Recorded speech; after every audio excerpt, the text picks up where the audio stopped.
ತುಂಬ ಹತಾಶರಾಗಿ ಅನೇಕ ಚುನಾವಣೆಗಳನ್ನು ರಾಜ್ಯದಲ್ಲಿ ಸೋತಾದಮೇಲೆ ಹೊಸ ಒಂದು ನಾಟಕವನ್ನು ಪ್ರಾರಂಭ ಮಾಡಿದ್ರು. ಅಕ್ರಮವಾಗಿ ಮತಗಳನ್ನು ಸೇರಿಸಿ ಭಾರತೀಯ ಜನತಾ ಪಾರ್ಟಿಯವರು ಅಧಿಕಾರಕ್ಕೆ ಬಂದಿದ್ದಾರೆ ಅಂತಕ್ಕಂಥ ಆಪಾದನೆಯನ್ನು ಮಾಡಿ ಬಿಹಾರದಲ್ಲಿ ಒಂದು ದೊಡ್ಡ ಪಾದಯಾತ್ರೆಯನ್ನು ಕೂಡ ಮಾಡಿದರು. ಲೋಕಸಭಾ ಚುನಾವಣೆಗೆ ಮೊದಲು ಕೂಡ ಇಡೀ ದೇಶದಲ್ಲಿ ಪಾದಯಾತ್ರೆನ ಮಾಡಿ ಅವರು 99 ಸೀಟುಗಳನ್ನು ಗಳಿಸಿದ್ರು. ಇವತ್ತು ಬೇರೆ ಮಾತಾಡೋದಕ್ಕೆ ಏನು ಕೂಡ ಮೋದಿಯವರ ಮೇಲೆ ವಿಚಾರ ಇಲ್ಲ ಅಂತ ಹೇಳಿದಾಗ ಜನಗಳ ಮನಸ್ಸನ್ನು ಬೇರೆ ದಿಕ್ಕಿನ ಕಡೆ ತಗೊಂಡೋಗುವಂಥ ಒಂದು ಹುನ್ನಾರವನ್ನು ಮಾಡಿ ಕೂಡ ಅವರದೇ ಸರ್ಕಾರದ ಕರ್ನಾಟಕದಲ್ಲಿ ಮಂತ್ರಿಗಳು ಕೂಡ ನಮ್ಮ ಸರ್ಕಾರ ಇದ್ದಾಗೆ ನಾವು ಸರಿ ಮಾಡ್ಕೊಳ್ಬೇಕಾಗಿತ್ತು, ನಮ್ಮ ಸರ್ಕಾರ ಇದ್ದಾಗ ಹೆಂಗೆ ಸಾಧ್ಯ ಅಂತ ಹೇಳಿದ್ಮೇಲೆ ಅವ್ರ ತಲೆದಂಡ ಕೂಡ ಆಗಿರ್ತಕ್ಕಂಥದ್ದು ನಾವು ನೋಡಿದ್ದೀವಿ. ಈಗ ಮತ್ತೋರ್ವ ಹಿರಿಯ ಶಾಸಕರು, ಆಳಂದ ಶಾಸಕರು, ಅವರು BJPಯಲ್ಲೂ ಕೂಡ ಶಾಸಕರಾಗಿದ್ದಂಥವ್ರು, ಇವತ್ತು ಕಾಂಗ್ರೆಸ್ಸಲ್ಲಿದ್ದು ಇವತ್ತು ರಾಹುಲ್ ಗಾಂಧಿಯವ್ರ ಜೊತೆಯಲ್ಲಿ ಹೋಗಿ ನನ್ನ ಕ್ಷೇತ್ರದಲ್ಲೂ ಕೂಡ ಈ ಥರ ಅಕ್ರಮವಾಗಿ ಬೇರೆಯವರ, ಅದು ಕಾಂಗ್ರೆಸ್ಸಿನ ಮತದಾರರನ್ನು ಡಿಲೀಟ್ ಮಾಡೋಕ್ಕೆ ಹೋಗಿದ್ರು ಅಂತಕ್ಕಂಥ ಒಂದು ಪ್ರಚಾರವನ್ನು ಗಿಟ್ಟಿಸೋದಕ್ಕೆ ಹೋಗಿದ್ದಾರೆ. ಅವರು BJPಯಲ್ಲಿದ್ದಾಗ ಇದು ಹಾಗೆ ಅವ್ರ ಗಮನಕ್ಕೆ ಬಂದಿರಲಿಲ್ವಾ? ಕಾಂಗ್ರೆಸ್ಗೆ ಹೋದಾಗ ಮಾತ್ರ ಇದು ಗಮನಕ್ಕೆ ಬಂದಿದೆಯಾ?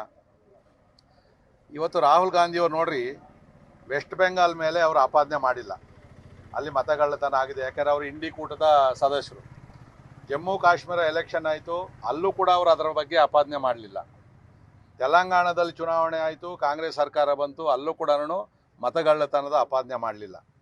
ಈಗ ಬರ್ತಕ್ಕಂಥ ಬಿಹಾರ್ ಚುನಾವಣೆಯಲ್ಲಿ ಇದನ್ನು ದಿಕ್ತಪ್ಪಿಸುವಂಥ ಕೆಲಸವನ್ನು ಮಾಡೋಕ್ಕೆ ಹೋಗ್ತಾರೆ. ಇದರಲ್ಲಿ ವಿಫಲರು ಕೂಡ ಆಗ್ತಾ ಇದ್ದಾರೆ. ಇದು ಒಂಥರ ಬಾಲಿಷ್ಯವಾದಂಥ ಹೇಳಿಕೆಗಳನ್ನು ಕೊಡ್ತಕ್ಕಂಥದ್ದು. ಈ ಥರದ ಒಂದು ಮತಗಳ್ಳತನ ಭಾರತೀಯ ಜನತಾ ಪಾರ್ಟಿ ನಾವು ಅಧಿಕಾರಕ್ಕೆ ಬಂದು ಕೆಲವೇ ವರ್ಷ, 15-16 ವರ್ಷ ಆಗಿರ್ತಕ್ಕಂಥದ್ದು.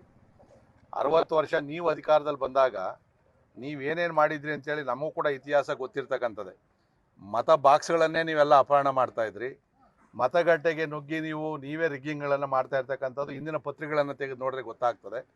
ಆದರೆ ಇವತ್ತು ಎಲೆಕ್ಟ್ರಾನಿಕ್ ಮತದಲ್ಲಿ ಅವೆಲ್ಲ ಕೂಡ ನಾವು ರಾಜಕಾರಣ ಮಾಡಿರ್ತಕ್ಕಂಥವ್ರು, ಅವೆಲ್ಲ ಕೂಡ ಅಸಾಧ್ಯ. ಈಗಿರ್ತಕ್ಕಂಥ ಸಿಸ್ಟಮಲ್ಲಿ ಹಂಗೆಲ್ಲ ಮಾಡೋಕ್ಕಾಗೋದೇ ಇಲ್ಲ ಅದರಲ್ಲಿ.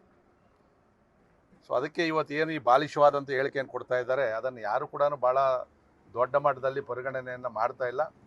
ಬಿಹಾರ್ ಚುನಾವಣೆ ಸೋತಾದಮೇಲೆ ಅವರು ಮತ್ತೆ ಈ ಸುದ್ದಿಗೆ ಬರೋದೇ ಇಲ್ಲ. ಅವರು ಮತ್ತೆ ಇನ್ನೊಂದು ಏನಾದರೂ ಇಶ್ಯೂ ತೊಗೊಂಡು ಹೋಗ್ತಾರೆ.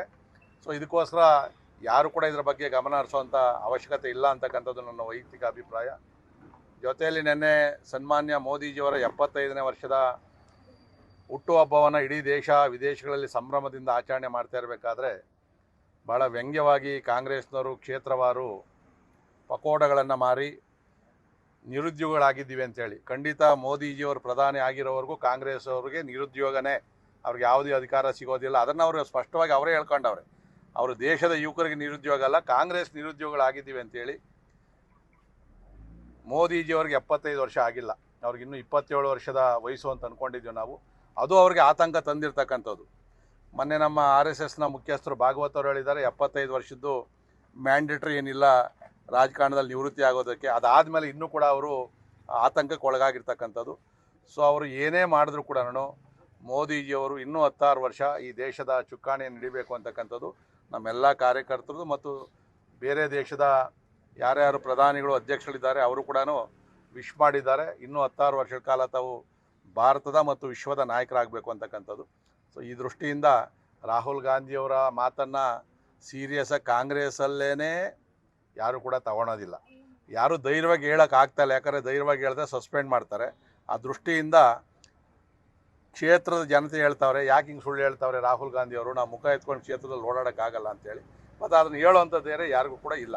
ಅದಕ್ಕೋಸ್ಕರ ಅದನ್ನು ನಾವು ಯಾರು ಭಾಳ ಭಾರತೀಯ ಜನತಾ ಪಾರ್ಟಿಯವರು ಸೀರಿಯಸ್ ಆಗಿ ನಾವು ಯಾರು ತಗೊತಾ ಇಲ್ಲ. ಕ್ಷಣ ಕ್ಷಣದ ಸುದ್ದಿಗಳಿಗಾಗಿ ಫ್ರೀಡಂ ಟಿವಿ ಸಬ್ಸ್ಕ್ರೈಬ್ ಮಾಡಿ, ಲೈಕ್ ಮಾಡಿ ಹಾಗೂ ಫಾಲೋ ಮಾಡಿ. ಹೊಸ ಸುದ್ದಿಗಳ ನೋಟಿಫಿಕೇಶನ್ಗಾಗಿ ಬೆಲ್ ಐಕಾನ್ ಮೇಲೆ ಕ್ಲಿಕ್ ಮಾಡಿ.